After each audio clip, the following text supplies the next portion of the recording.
This video will solve problem 2.3 from the book Heat Transfer J.P Holman 10th edition from the chapter 2 problem statement 3.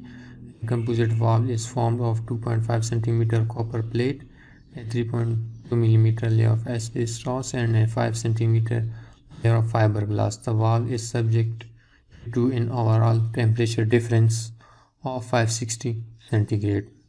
Regulate the heat flow per unit area through the composite structure. So we need to find the heat per unit area through this composite structures. Which is a composite structure. This A block is for copper and this B block is for asbestos and this C block is for fiberglass. The heat transfer will start from the copper and will end till the outside of the fiberglass. The temperature difference of this inside and outside, that is delta E, and that is provided, that is 560 centigrade. As the thickness of the copper plate that is provided, that is XA. So this XA represents copper, that is 2.5 centimeter divided with 100, so you will get 0.025 meter. And then thickness of the asbestos, that is 3.2 millimeters, so this XB, thickness of this block, and that is 3.2 millimeters, so you can say 0.0032 meter. And then 5 centimeter of fiberglass, and that is XC, and it will be equal to 0.05 meter.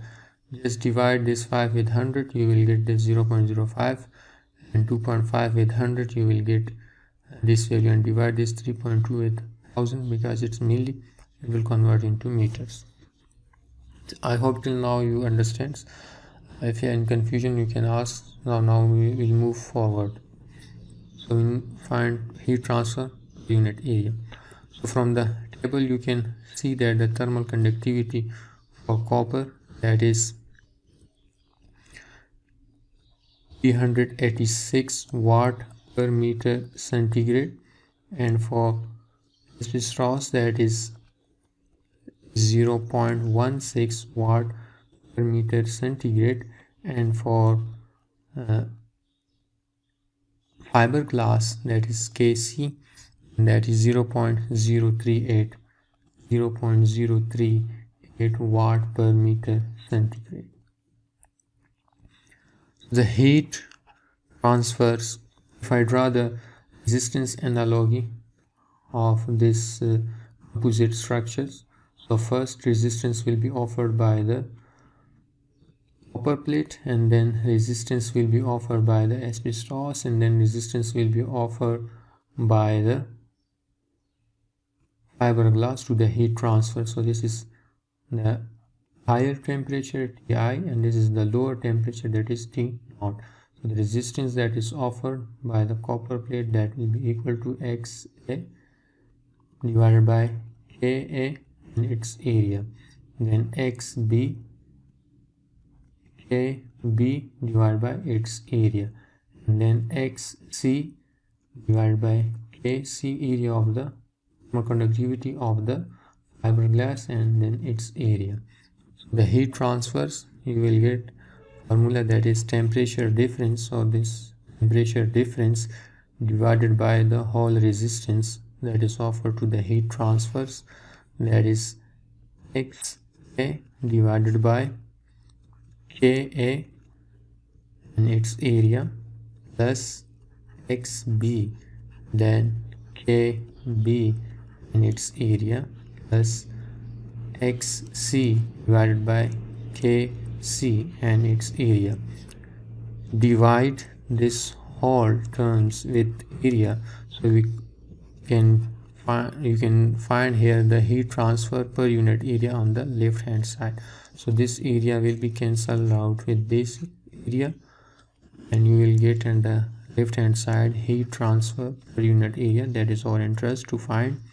So the temperature difference it is left at the top, and then XA divided by its thermal conductivity plus XB divided by its thermal conductivity, then XC divided by its thermal conductivity. Now put these values and now put these values in this formula, then solve it on calculator. You will get the final answer. So temperature difference is 560 divided by this X, that is 0.025 divided by Ka, that is 386 plus 0.032 divided by thermal conductivity Kb, that is 0.16 plus for Xc, that is 0.05 divided by Kc, that is 0.038. So you solve this on calculator, so you can see on the screen. Let me show and calculate for you.